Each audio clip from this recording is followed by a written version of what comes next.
Five Nights at Freddy's, the massive game franchise with millions of fans across the world. And with the movie coming out, a lot more fans have actually been generated. But I feel like this is also making us forget something that was a pure building block of this fan base. The fan projects. With this in mind, I decided to focus on one specific part of them. Fan games. I decided I would find the 5 most popular FNAF fan games out of all of them. Ones with the most views, videos, everything. And I would play them, see if they're any good. Without any further ado, let's get into the video.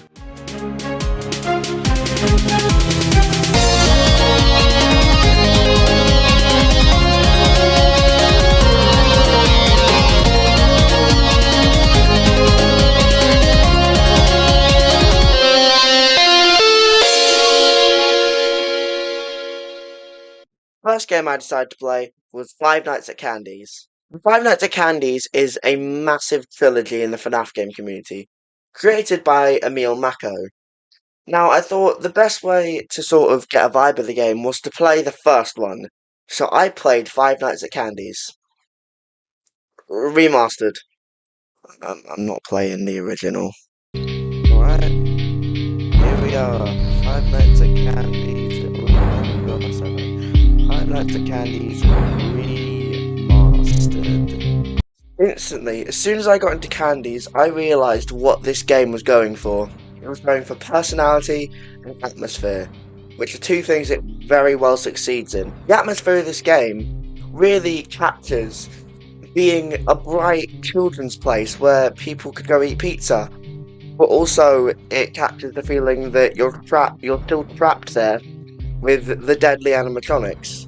And this sort of feeling ramps up through the night as the animatronics get more dangerous, and as more get introduced. The way I know this is because on nights 3 and 4, I let the penguin character in at the start of the night. We've been getting more and more customers during the day, so next week, if you're up for it, we could use you on the day shift. Think it over, and we'll talk later. Oh good, penguin. Take your order. No, penguin boy. Can I take your order? Well, that's no bueno. Penguin, we're gonna. I'm not gonna like you for them. Penguin, leave. If you didn't know, the penguin character opens and closes your doors randomly. So imagine there's an animatronic at your door, and suddenly this annoying little penguin thing decides to open it. You're screwed. And it matches really well with a lot of the animatronics mechanics. For example, another character, Blank. Blank is sort of the Foxy of this game. You have to check on him on his camera to see what state he's in. Eventually, he'll move to the window in front of your office and try to break the glass, but you need to shut it in his face. I think the way that these mechanics blend together is explained by this clip. Can I take your order? You're really getting on my nerves. Getting on my nerves, Penguin.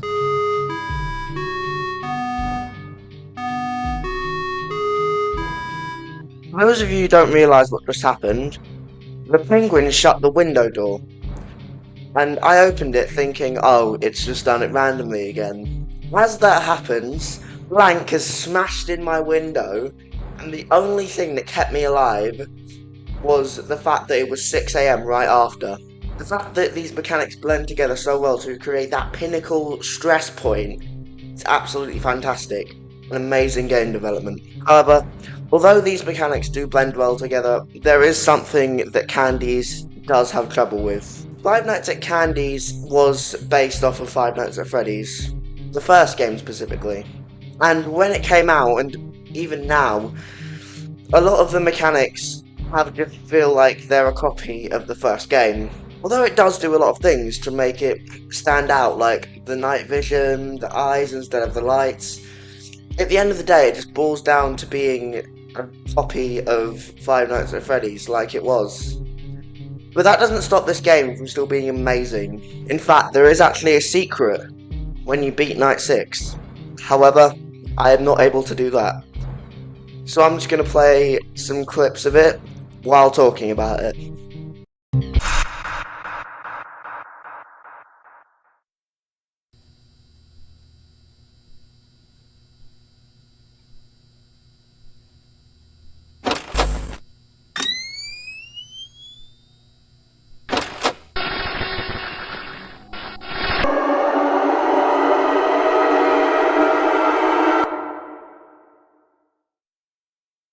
Welcome to Night Null. In this night, you're up against only one enemy, Shadow Candy. He'll start in the newly accessed camera 13, and then he'll move to a different camera in the building. You need to find him and stare him down before he gets to your office. If he gets to your office, then he will knock on your door if you close it, and jump you if you don't. If you close the door, he'll knock a couple times, 2 to 4, and depending on how many knocks, you'll lose a different amount of power. However, if he gets you, he will reverse your clock by an hour and drain your power. A fun thing about Shadow Candy is it actually puts the night vision mechanic into use. On the cameras, he can be hidden in either normal vision or night vision, and you'll have to flick between to try and find him. The only way you can lose this night is if you run out of power. This is an expert, absolutely amazing night. Mechanics that you never really thought to use in game before have now been put to full use, and it's done brilliantly. The ominous presence of Shadow Candy really just captures the ambience and the effort that was put into this small night that some people won't even find. This shows how much Emil really did care about the remaster of this game. Shadow Candy's Night, or Night Null, is an excellent topper to an amazing game of Five Nights at Candy's Remastered. Five Nights at Candy's Remastered is an amazing game. It has some flaws and maybe a couple things that I think it could have done better, but overall it's a fantastic game. I would rate it an 8 out of 10.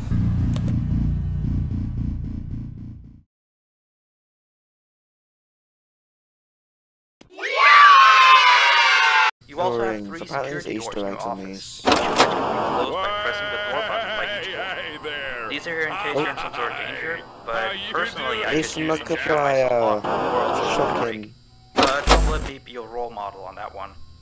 You need to remember that closing these doors takes power. The longer they're closed, the more power they drain. Now, I know that sounds kind of backwards, but you have to trust me on that one. I think it's something about the doors having an automatic fail-safe feature in case the power gets cut off. You know, so they open up if the presence alone could probably destroy our systems.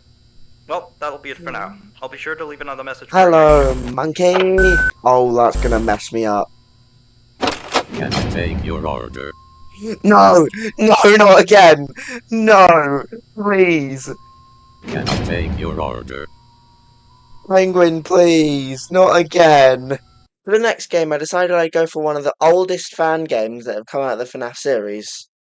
Five Nights at Treasure Islands. Five Nights at Treasure Islands is based off a very popular creepypasta called Abandoned by Disney. This creepypasta was massive and inspired the development of this game. However, I think this game is one of the worst development hells I've seen in a game in a while. When the original game came out, a lot of YouTubers played it. This made the developer think that they could do a sequel, and originally it was going very well. But then, I'm not 100% sure why, but it got canned completely for years. However, years later, a new dev team called Team Radiance picked up the game, and not only did they make a remaster of the first game, but they also made a completely new sequel called Oblitus Casa. By the way, I would be completely up to play this game. If you guys want to see me do that, please drop a comment below. This is one of the games I'm most excited to play, because I see a lot of potential in creepypastas and that sort of horror story element. So the fact that this is one based off of them seems like it'd be right up my alley. But without any more dilly-dallying, let's get to the game. Okay, here we are. Five Nights at Treasure Islands. Look at this. Right, here we go.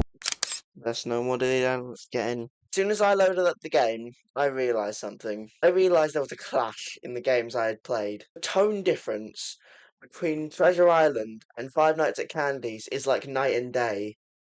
Candy's is still bright and fun.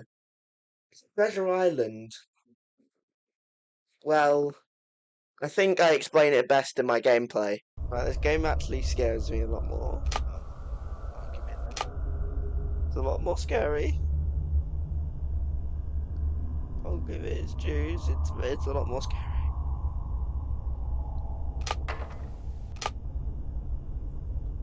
Oh. Okay. So. Oh my god. Okay. Okay. Treasure Island sets up fantastically the actual horror of the horror game. From the eerie presence of Mickey to the dark and cold atmosphere, this game really emphasizes to you how you're supposed to feel. You're supposed to feel scared.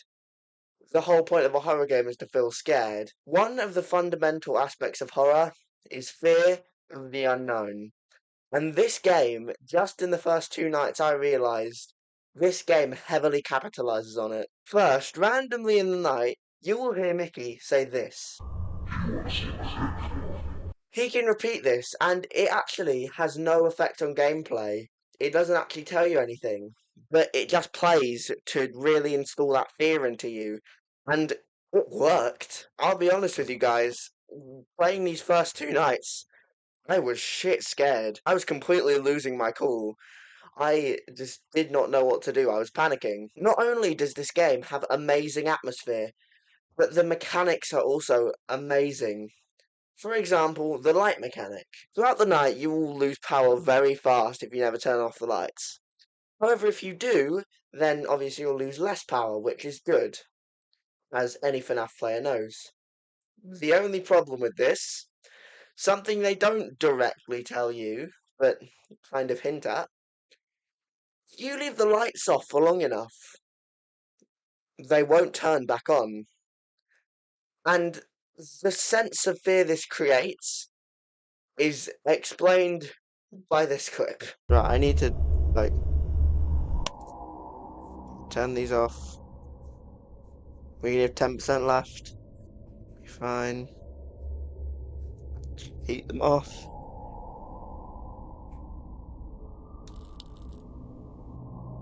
I don't like this. What? What? No! Give me sticky keys. It won't let me turn the lights back on. What do I do? Oh, no, no, no, no, no, no, no, no, no, no, no. Oh, thank God.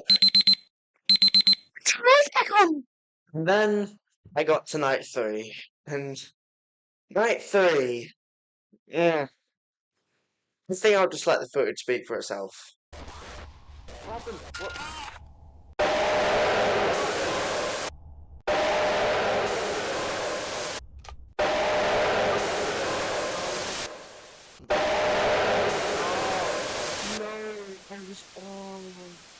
It's only the third night. In night 3, not only do the animatronics AI ramp up significantly, but there's also a new character introduced. I'm not 100% sure what his name is, but I'm just going to call him Headless Goofy. Goofy will appear in your office, and if you see him, you have to press the control button to stand still. However, I got very unlucky every time I saw him, and I also got this screaming Donald head, which is for some reason here, who would yell at me so I couldn't see Goofy, and that meant I was dead. Eventually I figured out how to counteract this, but every other attempt was killed by that bloody mouse. The AI of Photonegative Mickey ramps up massively in this, and there wasn't much I could do against it. I'm just not that good at video games. Kind of the whole idea behind my name and all. But don't worry, I did beat it eventually.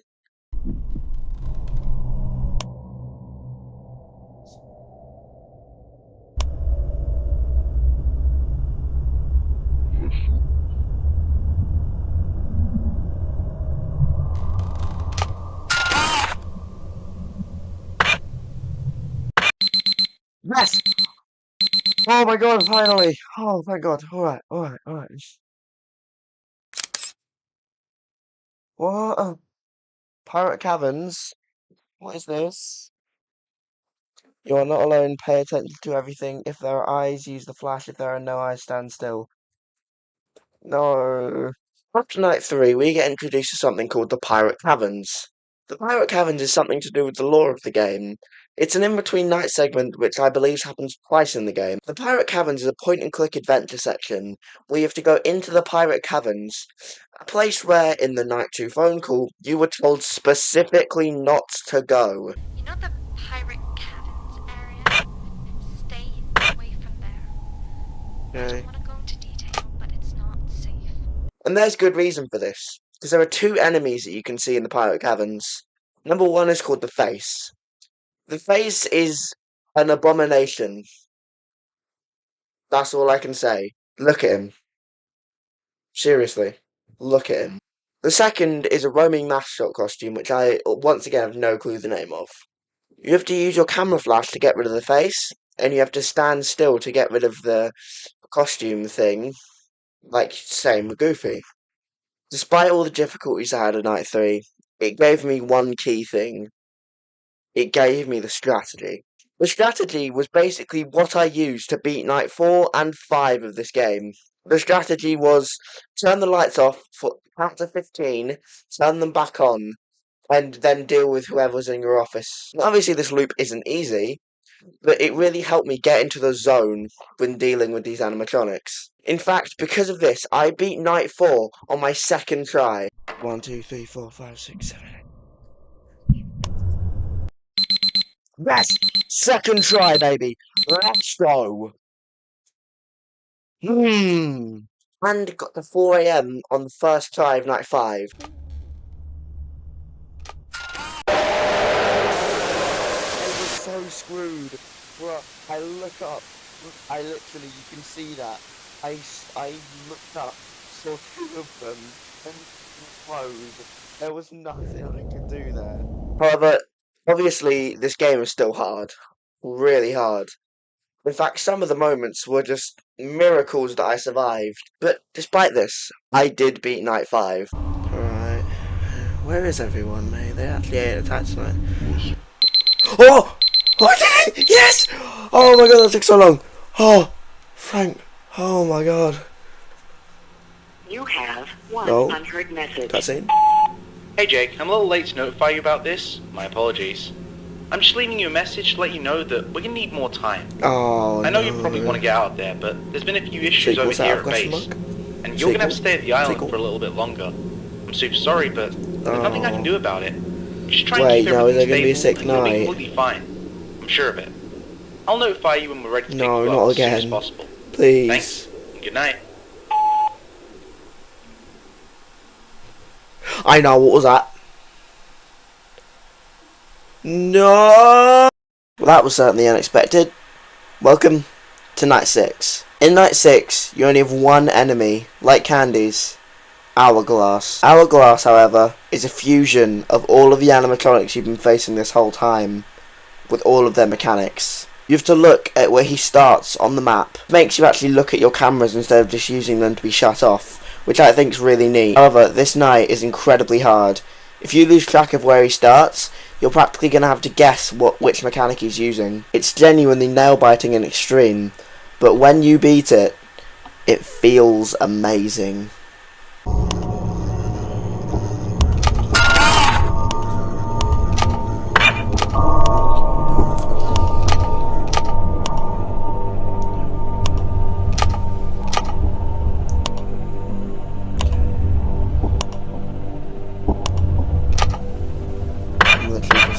Right now.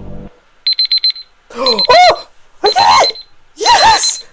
Oh! Oh, I don't even care. Oh. Yes! And with that, the game was basically finished. Of course, there was another Pirate Caverns bit, which was pretty cool, and provided some more explanation for the lore, but at this point, effectively, the gameplay was over, which was the main thing I was focusing on. I absolutely fucking loved this game. It was one of the best fan game experiences I think I've had so far.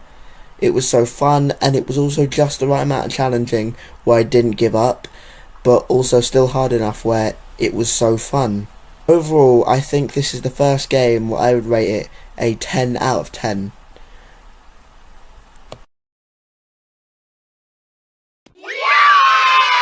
Hey, I'm just chilling. I'm gonna be here.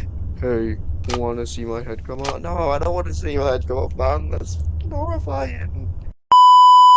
I think he called those things costumes, but They are not well, costumes. they're not. We aren't Really? entirely. Everything is good.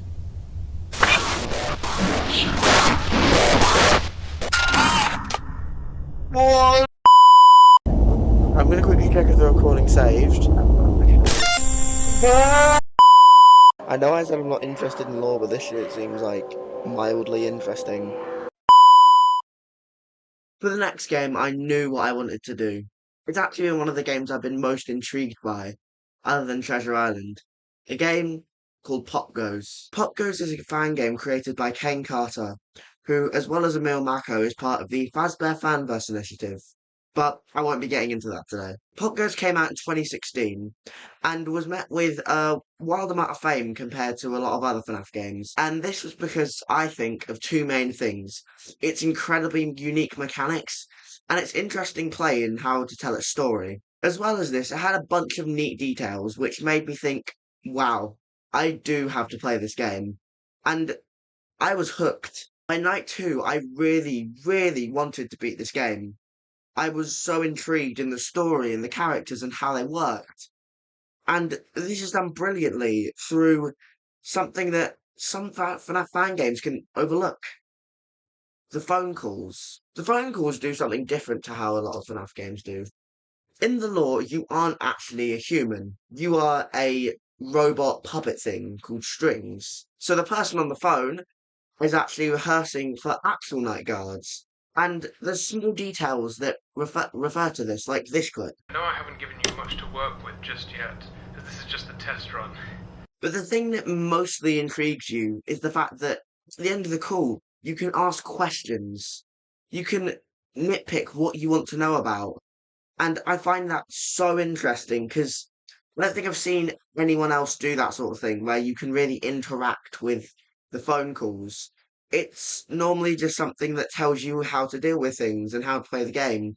But it's now such an integral part because it really pulls you into the universe of Popgoes. Now, I don't want to talk about the lore too much. As you probably know, I don't really care about the lore. But Popgoes is set in a FNAF timeline where the games only go up to FNAF 3. And Popgoes 2016 is set, I believe, during FNAF 2. This is why we see a lot of the toy animatronics in weird, gross vine things. Oh, is that a Balloon Boy's hat? What? Well, I guess I found him. However, my favourite part of this game is the gameplay. Every character has such a unique and, I would say, never seen before mechanic. Let's start off with the main man himself, Popgoes, the Weasel. Ah, you get it? Popgoes will go around the rooms trying to 3D print some sort of being. We can see that he's doing this because the body parts of it are on the table next to us. If he fully forms this, it will become Shadow Bonnie, or the Black Rabbit as it's known in this game, and it will kill us. This actually brings me to another mechanic of the game, the panic meter. The panic meter will constantly be going up if you do something wrong or if a certain one of them catches you on this camera. This certain one is called Stone the Crow. Stone will hold up signs, basically increasing your panic meter. And the way you decrease your panic meter so you don't die is through looking out the window. However, this panic meter can kill you through any animatronic if you've done anything wrong with them. This leads you on to my next animatronic, the squirrels. I don't know the names of them, and I can't bother to Google them. The squirrels will slowly crawl through the vents around the building, and to stop them, you have to start on the heating in the vents. If they get to you, they'll steal your phone, which practically damns you to death, because unless you're constantly staring out the window, your planet's going to go up incredibly fast, and eventually they'll kill you. And without your phone, you can't stop Popgoes from 3D printing the animatronics. So if they steal your phone, and it's early in the night, you're screwed. There's nothing you can do. However, the fact they steal your phone and don't just kill you, I feel like is genius.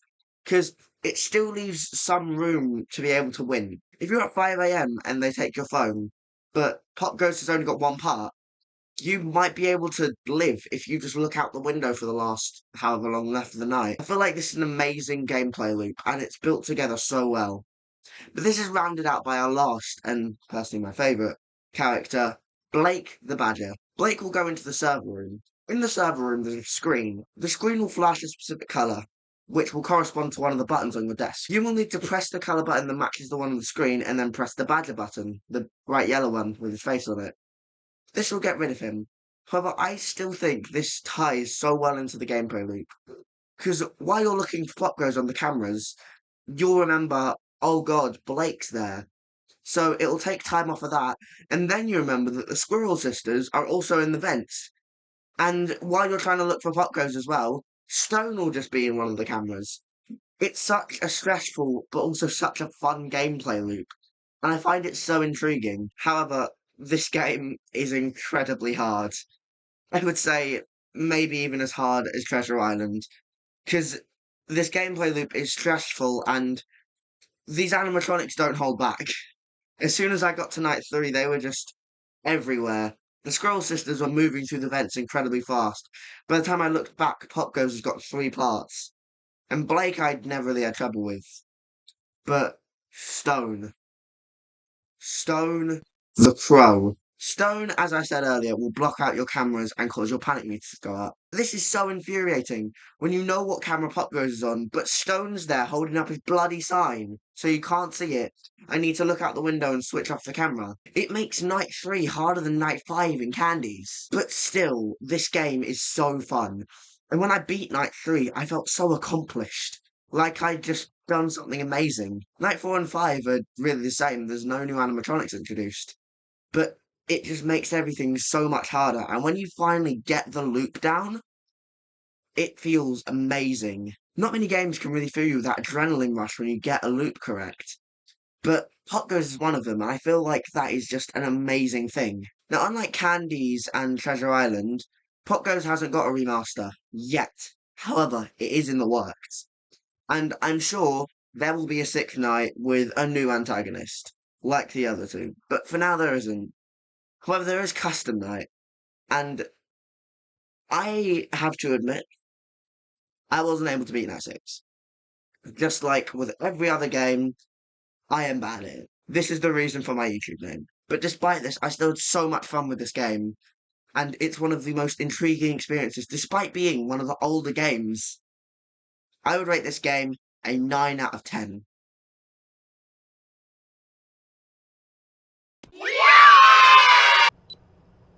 No, I don't want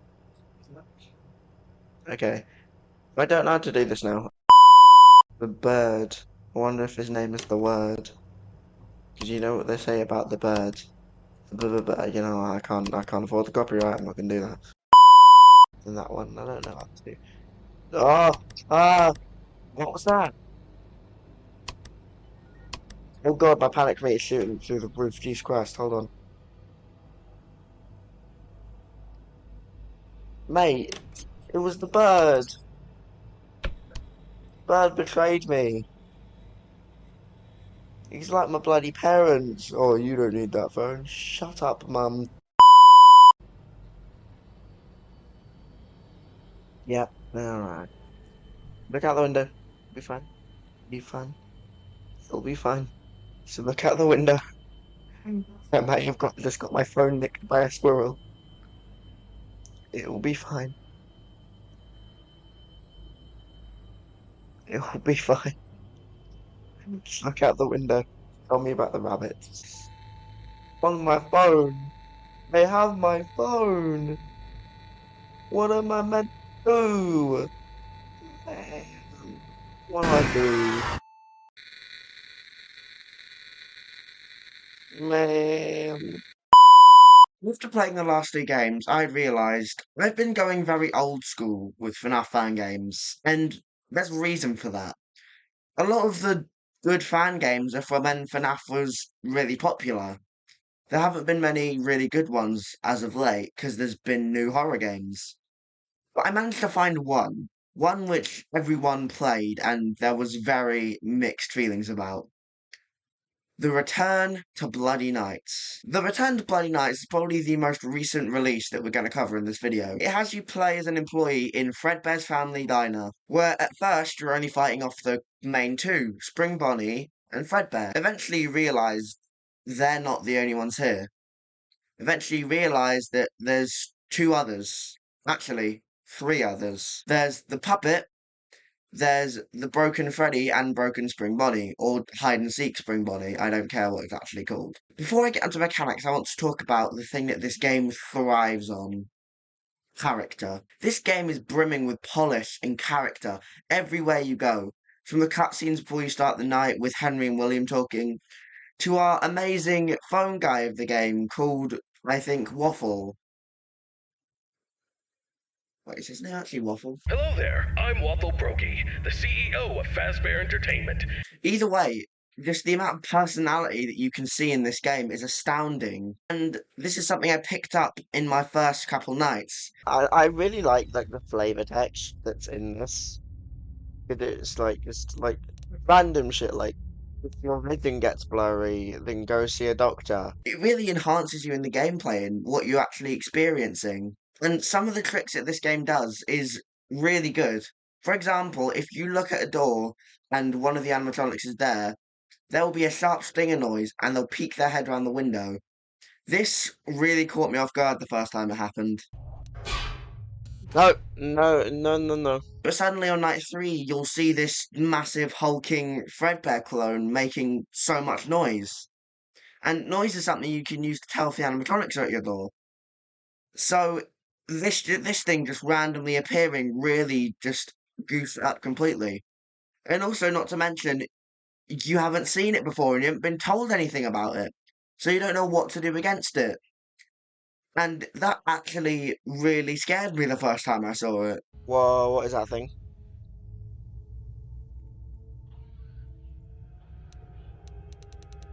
What is that? No, what the fuck? What is that? It's 5 AM. And whatever that thing is, okay, it's moving. It's moving. Why are you moving? Then we get to night 4. Thursday. Nothing to hide.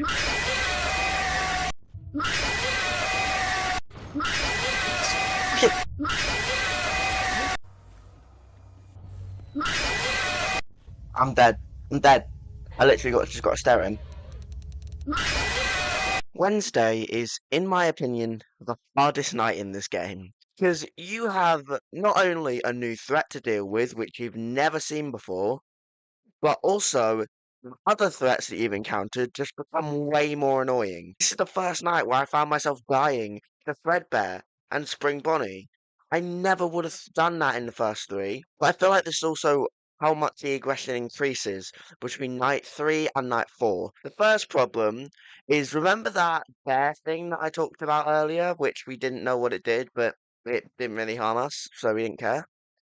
Well, that's now in full activeness. This thing will slowly come to your door from the left side, making really loud noises as it does. When it gets close to your door, you need to listen for the noise, whether it's loud enough or not, and shut it. But you need to wait until the noise goes away. And if you open the door before, well... The one that had me the most panicked was Hide and Seek Bonnie. The Bonnie with the white eyes. Hide and Seek Bonnie, basically, is a less forgiving version of Spring Bonnie. You will see a certain frame on the cameras, which means he is about to kill you. And once you see this, you need to instantly close the door, because he doesn't give you a chance of peeking around. No, he's just killing you. And it's not exactly a huge amount of reaction time once you see him go. So you practically have to pre-close the door. But this brings me to a big reason I failed later in the run. The power, or the generator heat it's called in this game. If you keep the door shut for too long, the generator heat will go up. And if it reaches its max, then your doors are just flung open. Pre-closing the doors for the new animatronics is just eats away through your door power, which led to me dying quite a few times to this annoying as hell night. But eventually, after hours and hours of attempts, I finally beat it. Okay, pop this there. Right. Where's it? Oh, fucking, what the Oh! Yes! Yes! Oh, fuck, finally! Ah! How do I do this? Well, I've noticed something over the course of all the playing these games.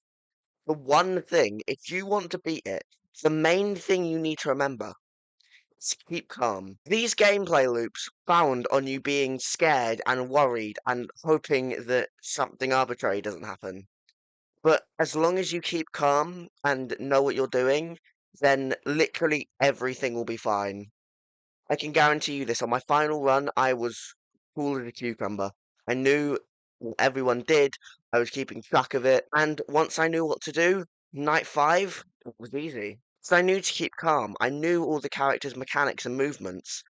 It was just, I did it on my second try. So this brings me to the end of the Return of Bloody Nights. Now there are other game modes like Payday where it basically gets harder. But that is the main story. And oh my gosh, I love this game. Gameplay loop is built so nice where, although there are two animatronics which you worry about more than the others will still trip you up if you spend too much time. And this ties in perfectly with the puppet. If you're not paying attention to where the puppet is, and then he will just jump scare you at some point and you'll completely forget he exists. Because you have to, can I remind you, turn around to the back of your office just to see him, which I think ties in perfectly to this absolutely amazing gameplay loop, which is something I've been talking a lot about in this video. I feel like that's what makes a good fan game. Having a good foundations means that you can just create an amazing fan game. And as I mentioned earlier, the character of this game is so strong. Phone Guy being the main source of character has so much personality to him. Calls before you hear the night of William slowly going insane and Henry trying to help him. It just builds so much to this story. And I find it so intriguing. Overall, I would give this game a rating of 8.5 out of 10.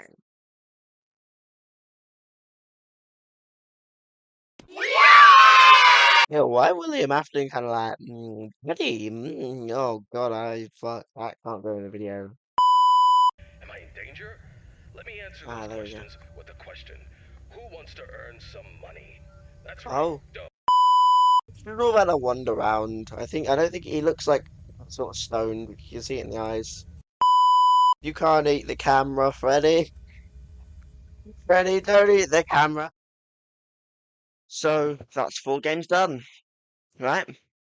Only one more. What's it going to be? And I never questioned this. I knew what the last game had to be from the start of making this video. It was going to be the first fan game that I ever watched. One Night at Flumptys. No, I'm being serious. One Night at Flumptys is one of the oldest fan games in the FNAF community, and was actually part of the Fazbear Fanverse initiative, which is why we got a third game. It was created by somebody who we're not going to get into today because that's just opening a whole can of worms, but it was very popular on release, and it was the first fan game that I ever watched after getting into FNAF. And after seeing this, it made me wonder, what else could people do with fan games? So, in a way, this game has just made this video a thing. So I knew I had to play it. Now, One Night at Flumpty's is not very original. It's basically a copy of FNAF 1. However, there are some things that change. Before we talk about different mechanics, let's go through the characters. First, we have Flumpty Bumpty, the main character, and an egg that does not abide by the plot. Yeah, he's going to be your main threat. He moves very quickly and sporadically. In one of my attempts, he didn't attack me till like 4 a.m., and I died. Next up, we have Birthday Boy Blam, a rectangular-faced fellow who has a birthday hat on, because it's his birthday? I don't know. Next up is the Beaver. The Beaver will be sitting in one of the cameras on the toilet, and at one point he will run out because he runs out of toilet paper. He's basically the Foxy of this game. Once he starts running, you need to shut the door in his face or he will just kill you. But now we get to the unique mechanics. First one is the Red Man. The Red Man starts on one of the cameras. This camera is really red and staticky and fuzzy, and you don't know what it is for the first 3 hours of the night. But then he starts moving. And you'll notice that different cameras become staticky, and the camera that was staticky before isn't anymore. This is basically how you track Redman in the cameras, because he doesn't give you much time to react when he's at the door. Finally, the main new mechanic of this game, Grunkfus the Clown. You might notice that in the office there's a little hole in the middle. Well, this is where Grunkfus the Clown will emerge from. Every time you flip up your camera and flip it back down again, Grunkfus will move a stage closer. So if you keep flipping up your camera up and down, then eventually Grunkfus will kill you. However, he's only implemented later in the night, so you don't have to be worrying about it the whole time. And because this game was only one night, I beat it pretty easily. Yeah. Yeah. What are you doing? No, don't show the clips. For God's sake. Fucking. Oh my. What? Motherfucker, man. Alright, maybe not so easily. But still, I did beat it. Quickly, actually, compared to any other games. So, what do I rate this game? I rate this game a 9 out of 10. And this is why. This game was not made to be a real competitor. It wasn't made to be a genuine game. It was made as a joke. And yet somehow, despite all that, it still ended up being a fun experience. And one of my favourite things is that although it's called Five Nights at Freddy's, the one night formula where it gets increasingly harder by the hour just works so much better, and it makes my life a lot easier. And also, the later installments of this game are some of the best FNAF fan games in my opinion. If you would like me to do a video on those, please say in the comments. So, that's it. The end of the video. If you have genuinely gotten this far, then massive thank you to you for watching the whole video. If you like these long form type videos, then please say in the comments and give me suggestions of what I could do next. If you want me to play any different fan games, also leave that in the comments. I really need to know this sort of stuff. Anyway, it's been a fun video, but I gotta go now. Bye.